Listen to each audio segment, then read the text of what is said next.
আসসালামু আলাইকুম এভরিওয়ান, আপনারা সবাই কেমন আছেন? আশা করি অনেক ভালো আছেন। আল্লাহর রহমতে আপনাদের দোয়া আলহামদুলিল্লাহ আমি অনেক ভালো আছি। আজকে আরও আমি 2 রকমের ভাজির রেসিপি নিয়ে আপনাদের সামনে আসলাম।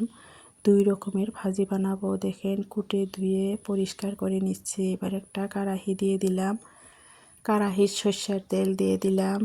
আপনারা ভেন্ডিটা এইভাবে কেটে ভাজবেন, দেখতেও অনেক ভালো দেখায়, খেতেও মাশাআল্লাহ অনেক সুন্দর হয়।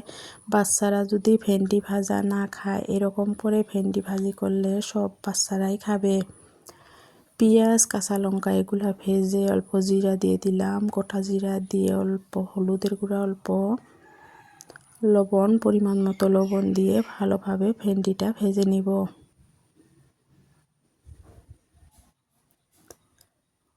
সুন্দরভাবে ভেন্ডিটা আমি ভেজে নিব।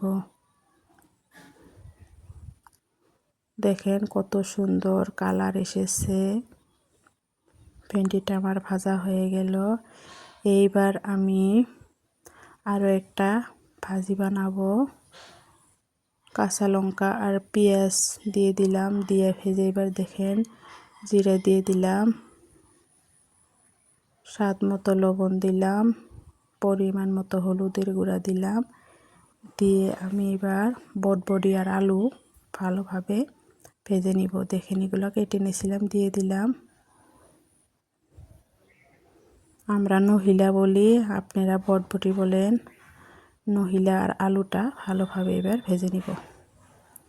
এইটা অল্প ঢাকনা দিয়ে ঢেকে দিতে হবে, যেহেতু আলু আছে, সিদ্ধ হতে অল্প টাইম লাগবে। ঢেকে দিলে সিদ্ধ হয়ে যাবে। সিদ্ধ হয়ে গেছে আলু আর নহিলা।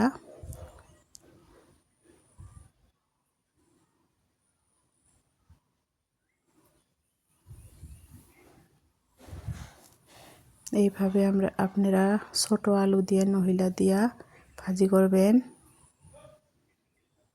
সিম্পলভাবে 2টা ভাজি বানাইলাম। এই ভাজিটা আমার হয়ে গেছে। এবার নামিয়ে নিব।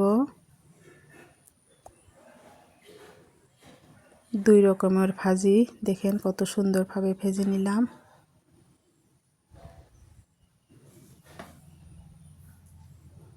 আপনারা ভালো থাকবেন, সুস্থ থাকবেন। আল্লাহ হাফেজ।